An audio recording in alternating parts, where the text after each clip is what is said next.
चला तर मैत्रिणींनो, तुमच्याकडेही भाजणी बनवायला अजिबात वेळ नाहीये का? मग आज बनवूया तोंडाची रंगत वाढवणारी, चव वाढवणारी, खुसखुशीत आणि आतून पोकळ जराही तेल न पिणारी शेजवान चटणीची चकली.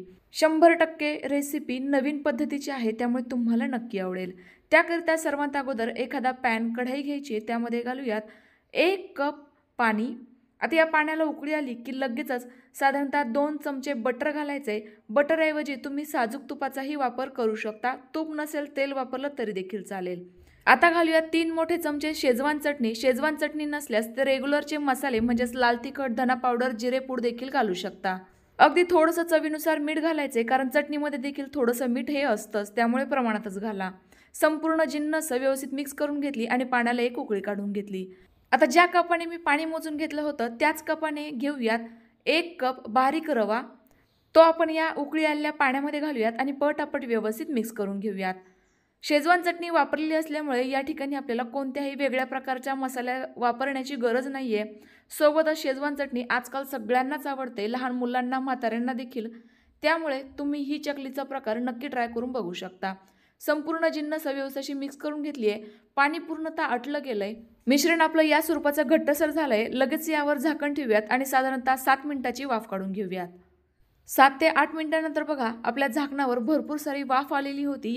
याचा अर्थ आपली उकड परफेक्ट निघाली आहे. रवा छान असा शिजला गेला आहे. लगेचच हे मिश्रण एका ताटामध्ये काढून घेऊयात, कारण हे आपल्याला छान असं मळून मळून घ्यायचं आहे.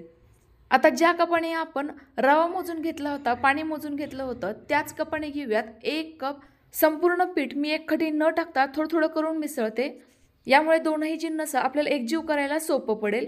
आपला रवा ना खूपच गरम आहे, त्यामुळे मी अगदी हळूहळू व्यवस्थित मिक्स करून घेते. हाताला फार चटके बसत आहेत.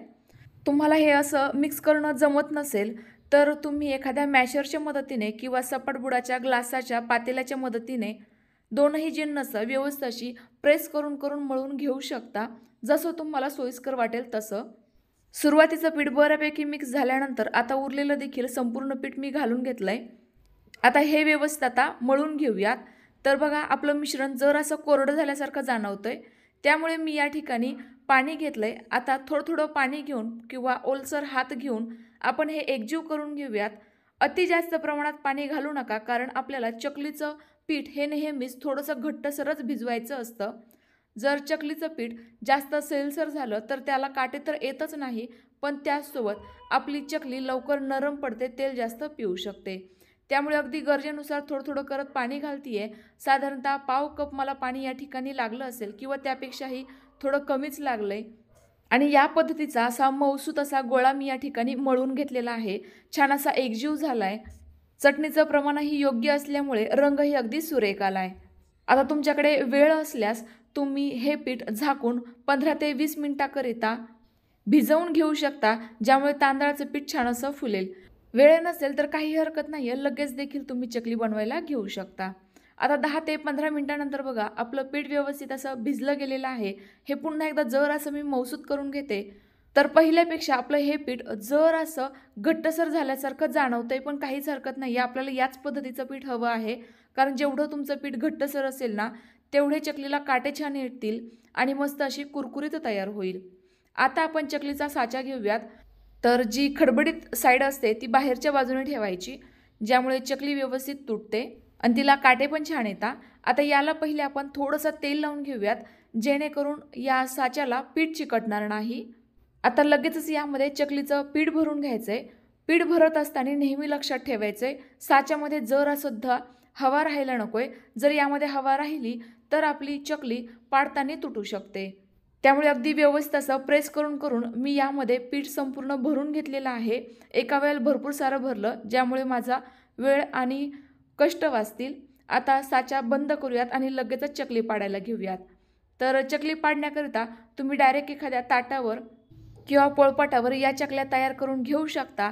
आणि जर तुम्हाला ताटावरील चकली उचलायला जमत नसेल तर छोट्या आकाराच्या कागदांवर देखील या चकल्या तयार करून घेऊ शकता, जेणेकरून तुम्हाला उचलायला हे सोपं पडेल. तर आता या आपल्या चकलीला काटे बघा काय सुरेख येत आहेत आणि कितीही उंचावरून चकली बनवायला घेतली तरी देखील ही अजिबात तुटत नाहीये. यावरून तर तुमच्या लक्षात आलं असेल, आपलं पिठांचं प्रमाण अगदी योग्य आहे. आपली मस्त अशी गोल गरगरीत चकली तयार झाली आहे.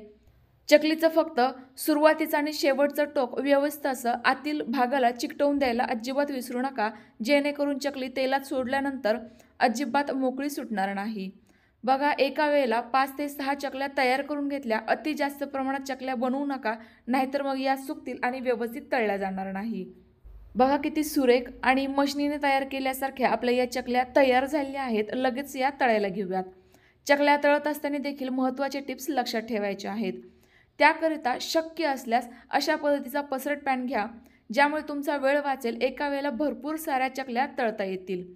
नसेल आपली मोठ्या पसरट आकाराची कढई घेतली तरी देखील चालेल. चकली व्यवस्थित बुडेल इतकं तेल घ्यायचंय. तेल हे मध्यमच गरम असावं. गॅसची फ्लेम देखील मध्यमच ठेवायची आहे. आता यामध्ये मावेल इतक्या चकल्या सोडायच्या.